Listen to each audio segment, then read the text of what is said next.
Yasmin has been trying so hard to be relevant in the house, and I feel like in the last episode it's finally paying off.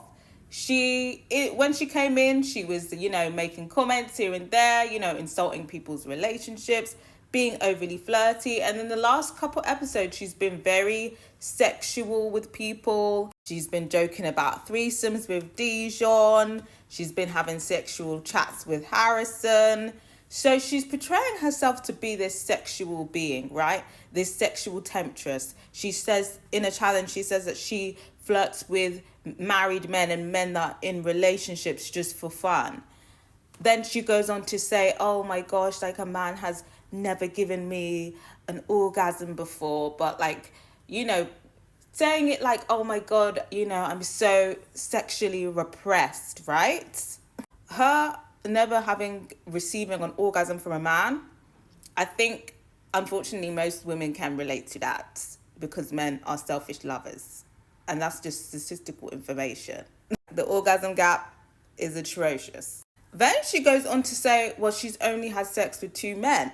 But the way that she's talking is like she's ran through. So I think her thing is she's overly sexual with guys, but then she kind of uses her low body count to be like, yeah, I'm a freak and I'm a sexual freak, but like I'm barely touched. I think that's her tactic. I know what you're doing, Yasmin. So on this episode, we see her and Tony and Dijon joking about having a threesome. I think I was even in the last episode, but they continue the conversation, and it's just a very candid conversation about sex, right? What they like, what they're into, what experiences that they've had.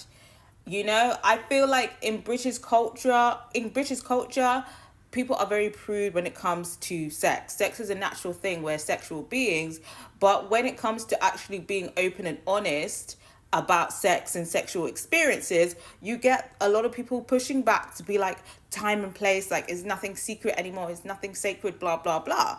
Personally, I think, yes, time and place, but I do think people should be having open and honest conversations about their sexual experiences, what they find pleasurable, what they don't. And I think that would actually help things like the orgasm gap, help people explore their sexuality in a more open and honest way. Because I feel like because people like to keep sex chat hush hush, that's when people start going to get their information from the internet and accessing all of these websites and then getting a warped view of what sex and pleasure should be like. So I'm personally not against the sexual chat. Obviously, it's Love Island, so it's, like I said, it's not really a refined educational chat. It is a little bit juvenile, but I don't think that people should necessarily be shying away talking about, their experiences, what they liked, what they didn't like, what they want to explore, etc.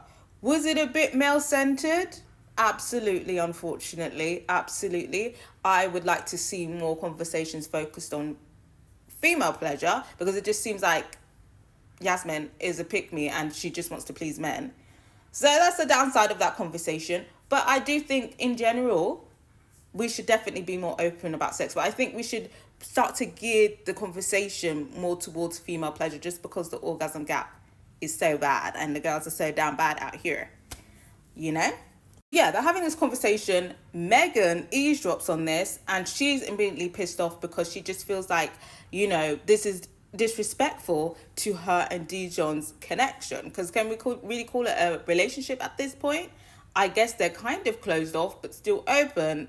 I guess they haven't really decided. But Megan is basically like, this is disrespectful. Like, you literally said in your speech, this is my Megan, and here you are talking to other girls about sex. And I can definitely understand why Megan is annoyed and perceives it as disrespect. But I guess in the real world, if they were open and honest, like, she probably wouldn't hear about this conversation to be bothered about it. But because they're in close proximity, I can see why him being like just so open out there with these other girls talking about sex after he knows what type of girl Megan is, she perceived it as disrespect. But personally, I think this should have been a conversation between Dijon and Megan. I really don't like these thing that Megan is pulling where she's saying, okay, we all need to have a chat together, because she felt disrespected by the girls, because she basically confided in the girls that she felt a type of way about the threesome comment. And she felt kind of disrespected by it and felt like, can she really trust Dijon? And they were basically there comforting her, and then they're having like a chat about it, like they're joking with him about it the next day. Again, I can kind of understand that, but at the same time, Tony and Yasmin, they're both single, they're both open, and they don't really know you like that. Like, you guys aren't really friends. You might be girls and you're girls in the chat, but you guys are not really friends. And as Yasmin said she's not here to make friends, she's here for a man. So expecting that from Yasmin, of all people, you weren't wrong there. Tony, maybe, but at the same time, it's, you know, they're not the ones dating you. They don't have loyalty towards you. If there's anyone that you should be mad at, it's Dijon. Like I said, I can get her perceiving that as disrespect with Dijon, because, you know, she basically says that he only has eyes for Megan, and it is a bit douchey to say that you only have eyes for one girl, and then like you're literally brazenly having a chat about a threesome, and oh, you love to have sex with some other girls. I can see that as disrespectful. In the real world, like I said, I really don't think this would be an issue, because it would be behind closed doors. But also Megan, I just feel like she needs to be realistic that Dijon is an unserious guy. He just said, oh, he loves sex. He loves sex so much. His threesome days are not behind him. His threesome days are not behind him, and he's going to play when he gets out. And you're on this show probably thinking like, I can't wait to open my field account when I get out of here.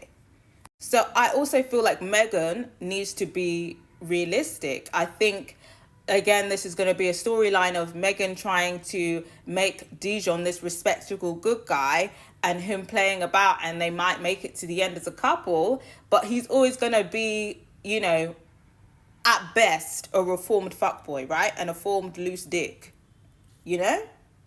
So, I don't know. I'm not sure if they should last. I feel like Megan needs a different type of partner, because he wants to joke. He's friends with Harry, and him and Harry are just going to keep egging each other on with the foolishness. I know he's probably going to try and do something with Yasmin now, and maybe him and Yasmin might, you know, do a thing. So obviously after that whole conversation, because Tony and Megan basically like, that's you guys' business. Like, we're single. We can do whatever we want. Like, if you have a problem with your man talking to other girls, you need to talk to your man, not us. So she's feeling a type of way. But now, even though Tony was involved in the situation, she's blaming it all now on Yasmin. So now when they have this challenge, they have a beer pong challenge. And basically when you score the point, you have to like do the action. Some of it is a dare, some of it is a question.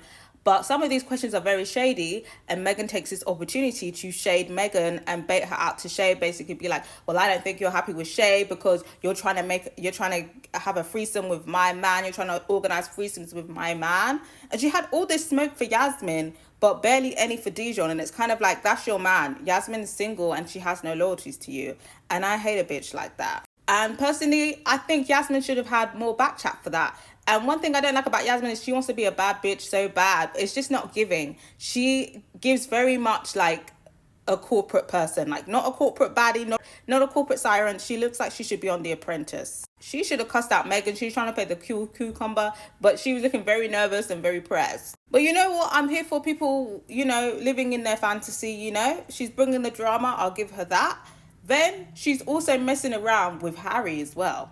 And Harry is always plotting. Like, he's a try-hard fuckboy and he's always plotting. So it looks like she's going to be messing around with Dijon and Harry. Hey, maybe we might see a threesome. Maybe she might take it that far. But I got to hear from you guys. Are you here for Yasmin's antics? Do you feel like she's taking it too far? Or do you feel like it's fair game because she's single? And what do you feel like about Megan trying to shame her and having no smoke for Dijon? Do you think like this is becoming a concerning pattern? I certainly think so. Yes, Yasmin is begging it, but at least she's bringing something. You know what? Good for her for trying something new and trying to make a name for herself. But I got to hear your thoughts.